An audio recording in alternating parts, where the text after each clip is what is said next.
That's impossible. She's already buried deeper than you think. My name's Marco. I'm 42 and run a tech company in Seattle.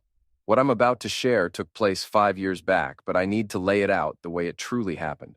I came from nothing. My father walked out on us when I was 12.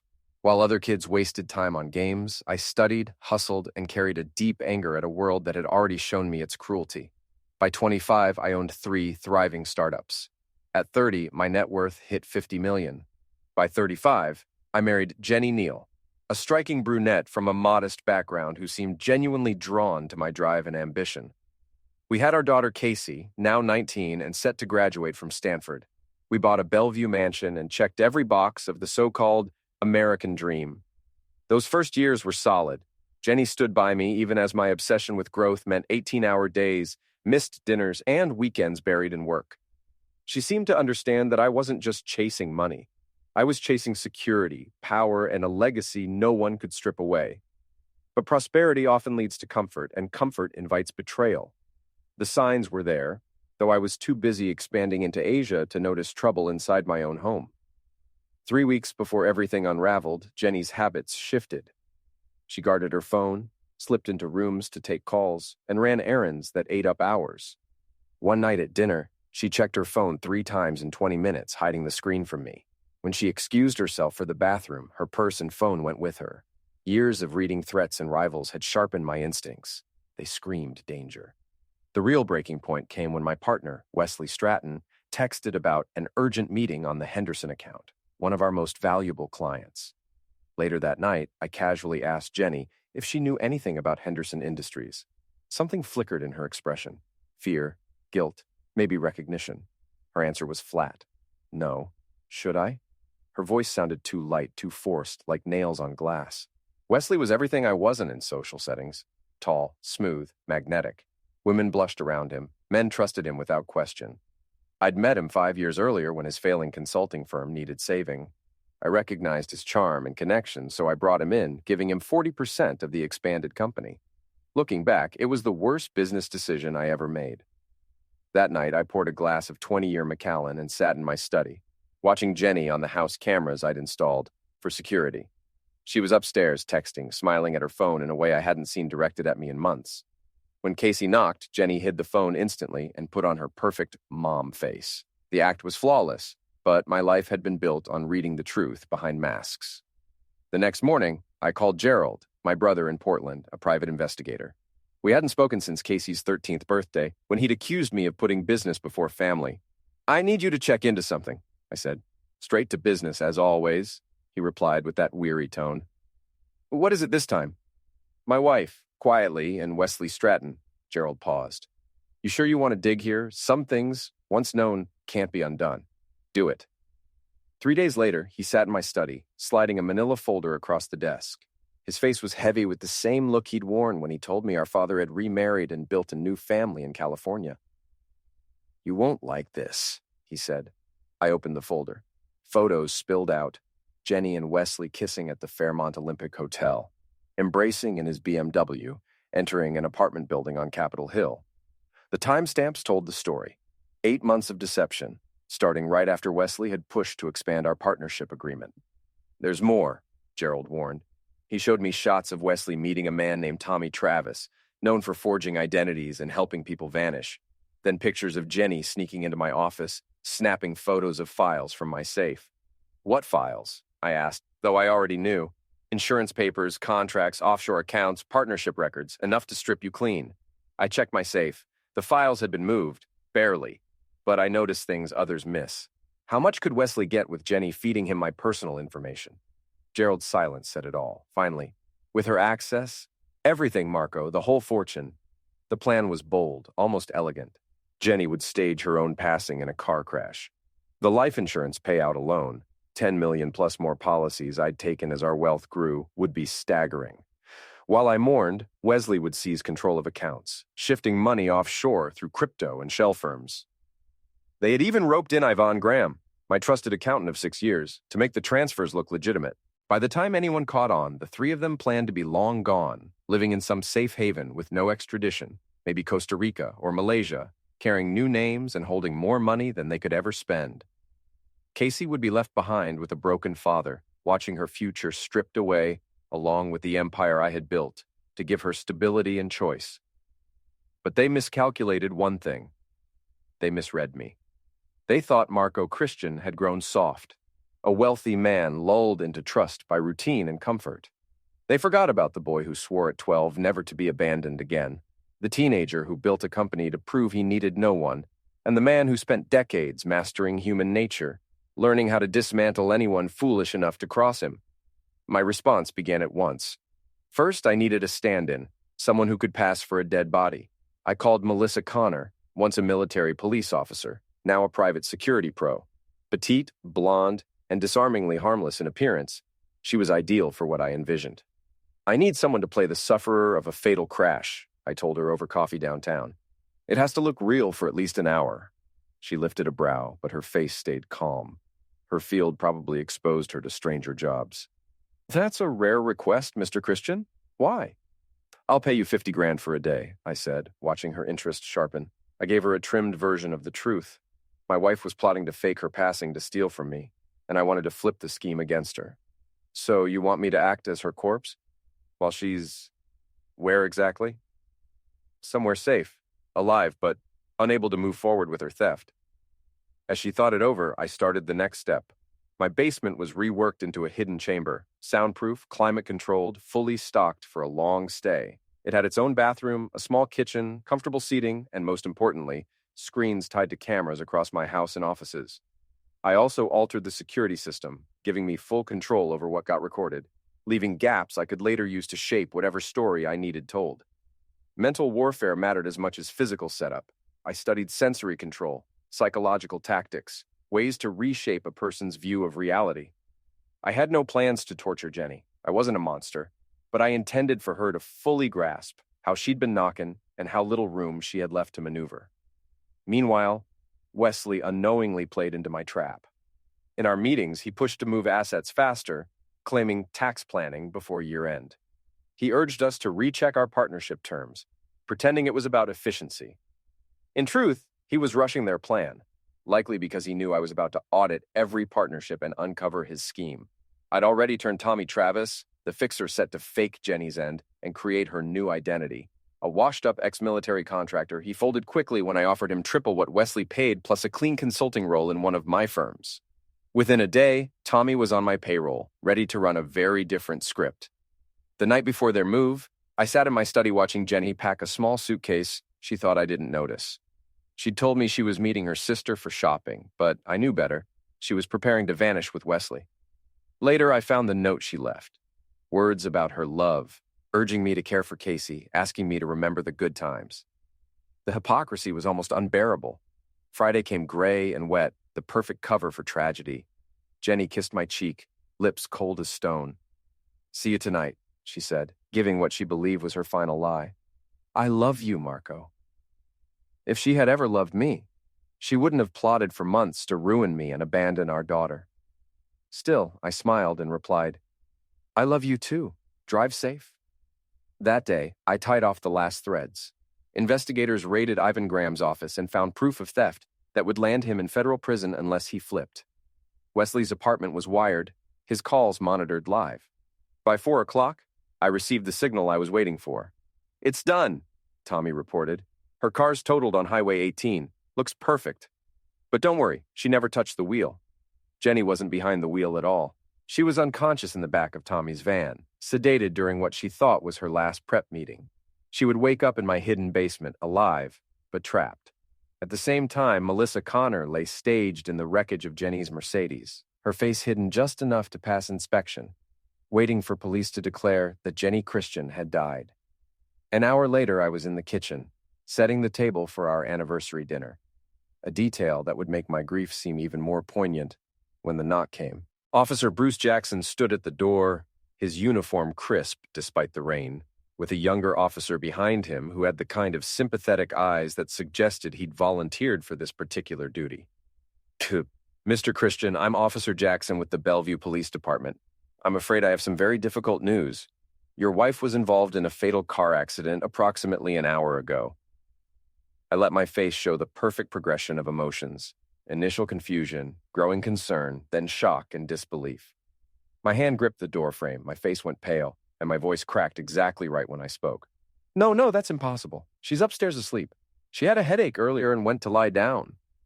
Officer Jackson exchanged a glance with his partner. They'd obviously dealt with denial before, but something about my specific reaction seemed to puzzle them.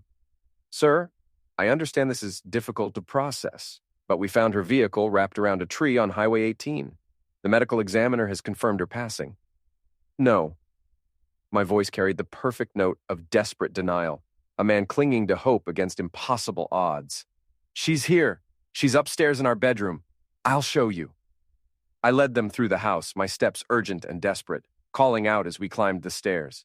Jenny! Wake up, sweetheart. There are police officers here with some kind of mistake about you being in an accident. The master bedroom door was slightly ajar. I pushed it open, letting the officers see into the room first, and there on the bed under the covers was a feminine form. Blonde hair spread across the pillow, face turned away from the door. See?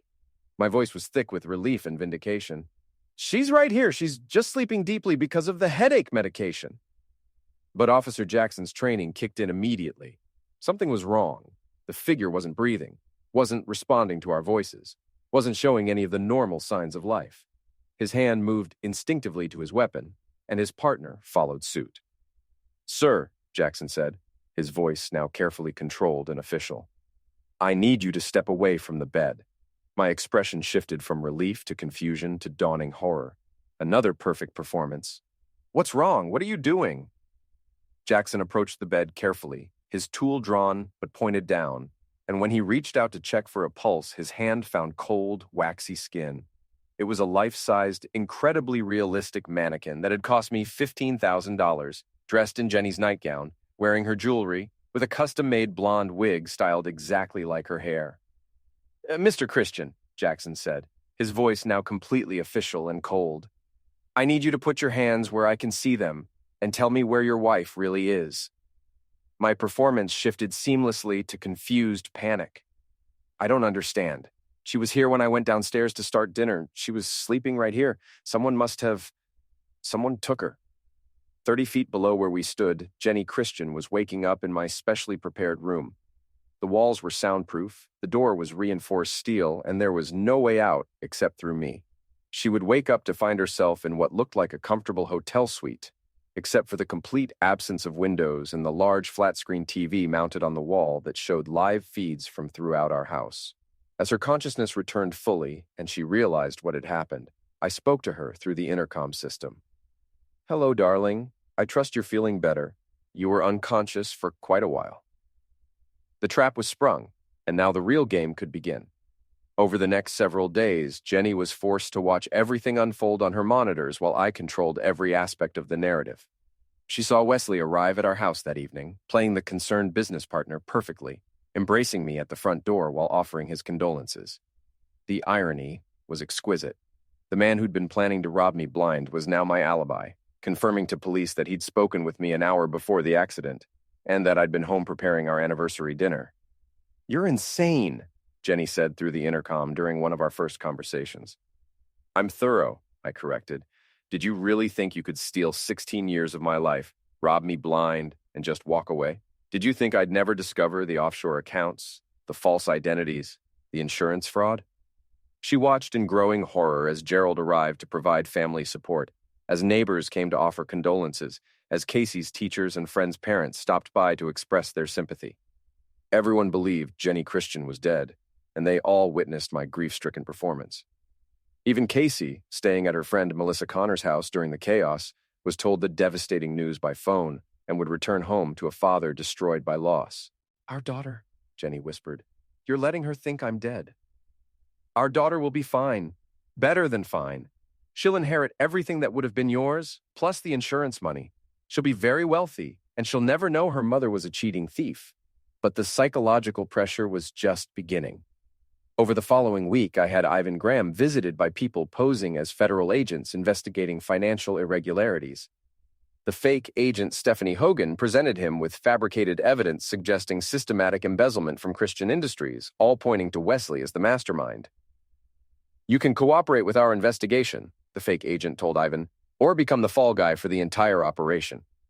Within hours, Ivan was confessing everything, implicating Wesley in crimes that were partly real and partly enhanced by my careful manipulation.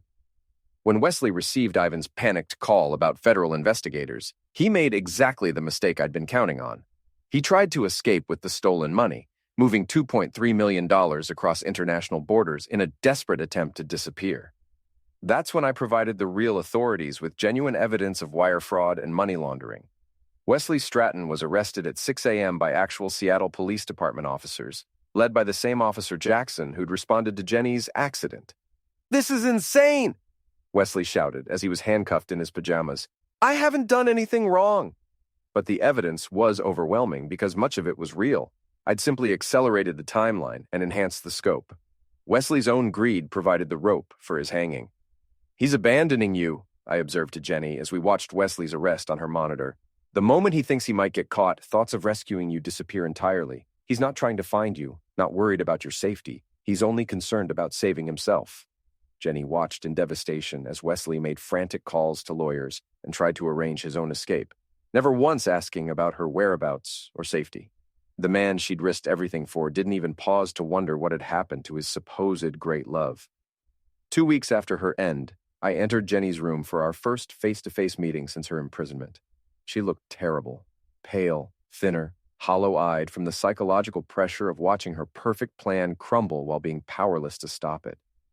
"Have you decided what you want to do?" I asked, sitting across from her. "I want to know why this elaborate scheme instead of just divorcing me and moving on with your life.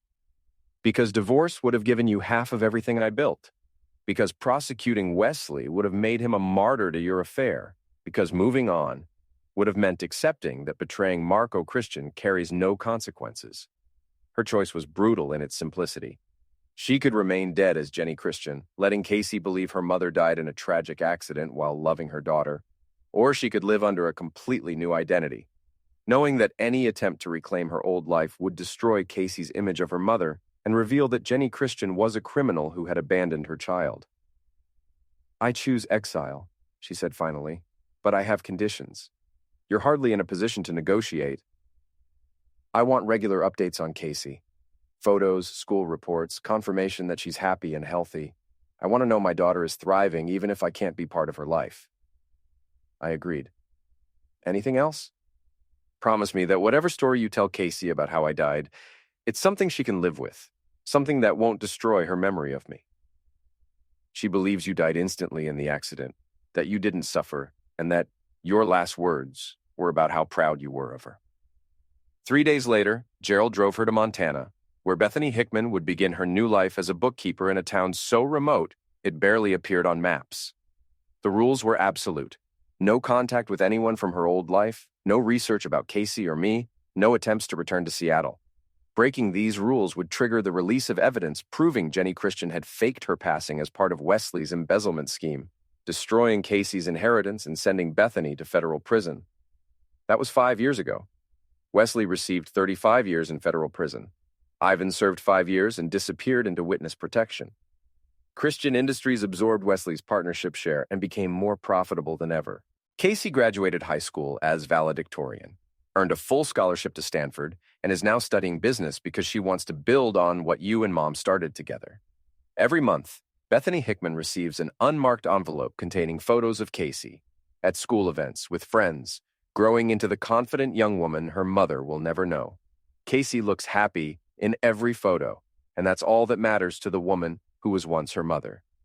At Casey's college graduation last month, I noticed a woman with short, dark hair watching from the back row, wearing sunglasses and a baseball cap pulled low. Our eyes met across the crowded auditorium. Bethany Hickman had broken the rules one last time to see her daughter graduate. I could have exposed everything right then, could have destroyed Casey's image of her mother forever and sent Bethany to prison. Instead, I simply nodded once, acknowledging that this moment belonged to both of us, regardless of everything that had come between us. When Casey walked across the stage to accept her diploma, I looked back to find the woman in the baseball cap had vanished.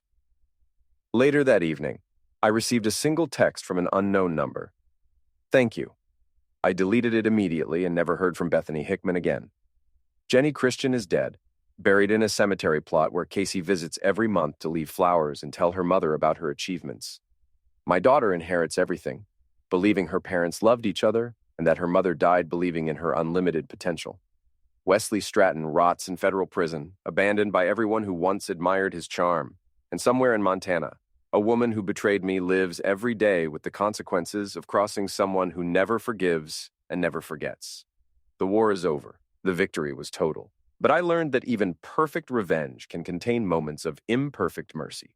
Mercy I showed not for Jenny's sake, but for Casey's, because she deserved to graduate without her world exploding around her. Casey will never know any of this darkness. She'll never know her mother was a criminal, never know about the basement prison, never know about the elaborate deception that saved her inheritance.